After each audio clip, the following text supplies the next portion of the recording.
How's it going, folks? Hope y'all are having a great day wherever you are. It's almost Christmas, so I think I'll have one more video up before Christmas. But if you don't see that, Merry Christmas from Missouri Outdoors. But I wanted to make a video explaining my my new arrow setup. So last week I made a video of sighting the arrows in, and then the week, it wasn't a week before that, like a couple months ago, I made a video of my old arrow setup.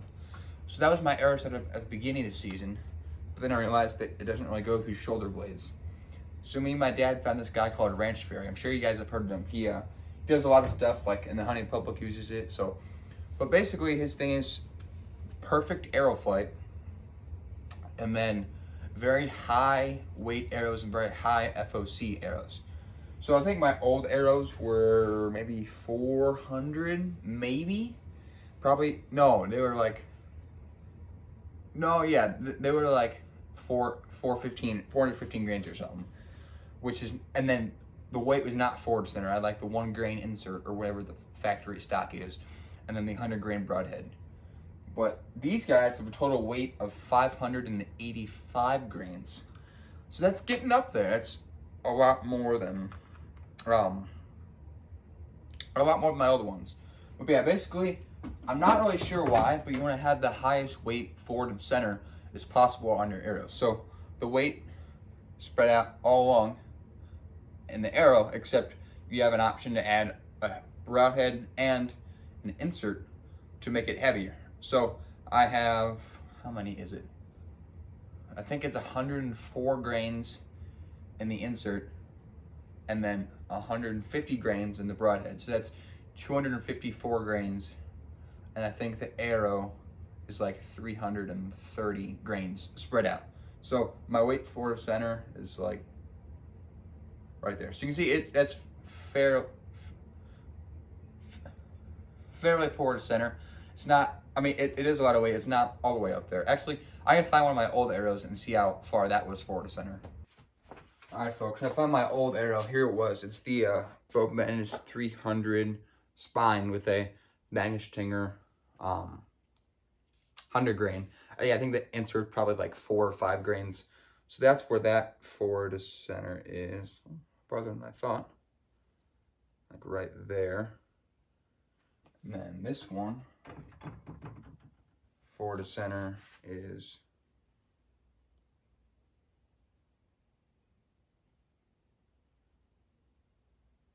right there. Oh, maybe.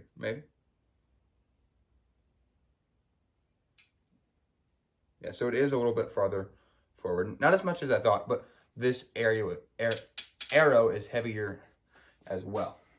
So yeah, so I have the Black Eagle Renegade, same spine, 300 spine, with a Ethics Archery. Pretty cool shop, actually.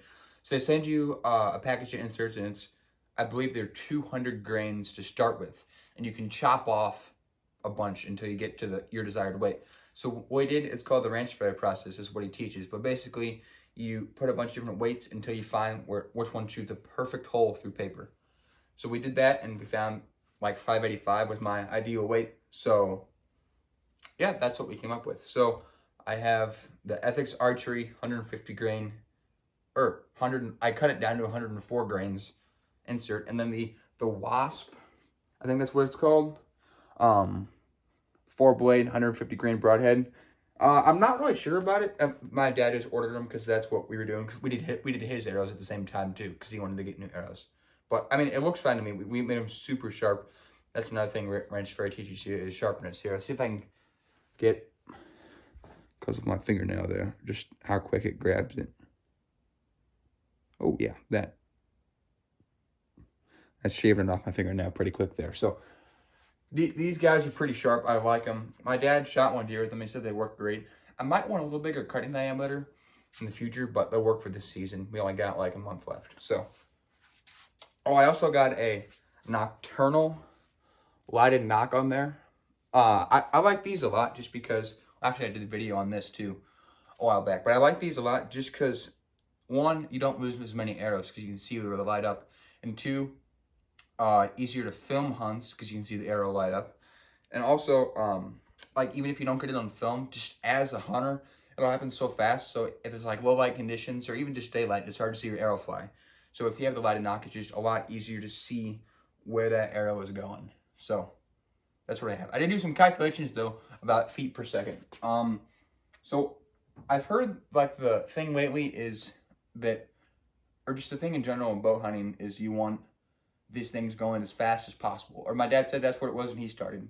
You want to just little bitty darts, you know, them going as fast as possible. But recent research by Dr. Ed Ashby, I believe is his name, shows that you don't actually want that. You want just as much weight forward of center as possible, and you want, you want fixed blade bar heads, not expandables, because you just want to go through bone. Because even if it's fast, it's going to stop in the bone because it's so light. So his research is actually pretty interesting. I think it's called Ashby Foundation. Maybe I'll put a link or something in the description to it. But super cool. I believe he has 7 components of a better arrow. But his arrow builds are like 1,000+ grains, and he shoots 2 elephants and stuff. So pretty cool. But he found that in order to get through bones, you want a complete pass through as your ideal goal, because then you can get bleeding on both sides. Some people say, you know, oh, I want the arrow to stick in the animal so it'll, you know, bleed around. But I think his analogy was when you go to the doctor, if there's a gunshot and you go to the doctor and like you're on the way, you call, you say, what do I do? They say, leave it in there because it stops the bleeding. Same thing with the deer. If this arrow were to be in here, in the deer, it would plug the hole and it wouldn't bleed as much. So you just want a complete clean pass through. That's why I also teach you just to sharpen these. Like we get these pretty, here, let's see if I can cut this paper.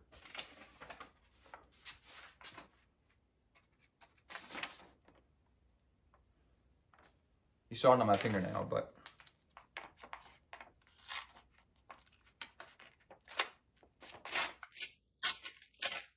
that was pretty clean. It needs to be sharpened a little bit, but I did do some calculations on the feet per second. So my old arrows, these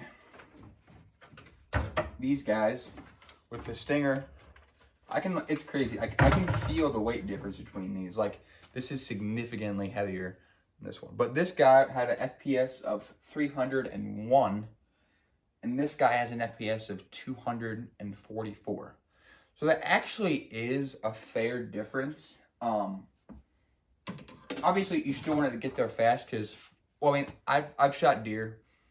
Go back and check out the video earlier this year, but I shot a little doe at like 20 yards. I slowed it down, and by the time this arrow got to, she already started to, you know, do the duck. It wasn't even 20 yards probably. Now that the arrow was in her before she started to duck, but I could see it. She started to flinch.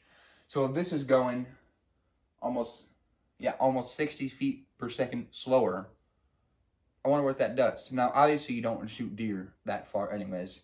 So hopefully, I don't think it's that big of a deal either, because depends if deer's alert, or if they're, you know, feeding head down. And yeah, so I'm interested to see how that changes things. I do think this would be a lot more forgiving, obviously, because it goes straight through where there's that, you know, if you hit a bone, then it stops, which is not good. But I'm interested to see that. And also, I noticed there is a lot more drop. I don't know what the specs are on that, but my pins are pretty far apart. Oh yeah, speaking of, I am shooting this out of my Mathews VXR 31.5 with a 65-pound draw weight and 80% let off, I think. So, pretty sweet rig, if I do say so myself. I do think these fletchings look kind of clean with the, with like the kisser and the arrow wrap and stuff, but that's just me. Yeah, I just want to give you guys the specs on the bow, but shoot, what was I talking about? I was talking about something. Oh yeah, my pins. So as you can see, I'll take this out. I dropped my pins down, but my 40-yard pin is almost touching the level. I probably should just move the whole sight down, but I didn't. I just moved the pins, but they're pretty evenly spread out. Wow, that's like really evenly spread out, honestly. But that's just kind of an interesting thought. Like, if it drops more. I've heard some people say they drop more, but they go straighter for longer. Like, they don't drop as much once they get.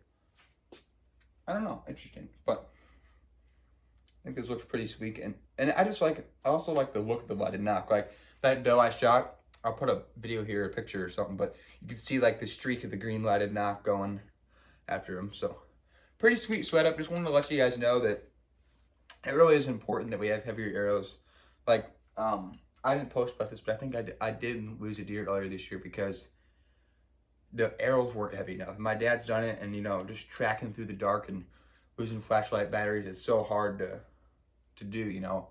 It's not what bow hunting is supposed to be. So hopefully these arrows will eliminate some of those problems and just be as ethical as possible. Like, there's no reason to shoot a light little dart to get 10 feet per second faster if it's not going to penetrate through a shoulder. This will penetrate through 2 shoulders, shouldn't slow down. So I'm so afraid I'm going to hit scapula and then it's going to stop.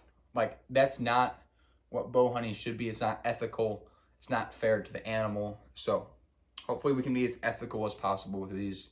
That's our goal, really, just ethics and cleanness of kills. Like, my dad shot the deer, it died in 30 seconds, maybe. So, pretty sweet setup. Just want to let you guys know that's what we got going on. But yeah, hopefully you enjoy it. Got almost exactly a month. I think just under a month. Season ends January 15th. So, I do have 1 buck tag left. So, hopefully we'll get something on the ground. Got a couple spots I'm working on. So, we'll see. You never know what happens. Last year, in January, I saw 6 bucks in one night and missed one with the crossbow. And then he walked around under my stand for a couple minutes with an uncocked crossbow. So that one still hurts, but hey, you never know what happens. So appreciate the view, guys. I'll catch you all later. Thanks for watching.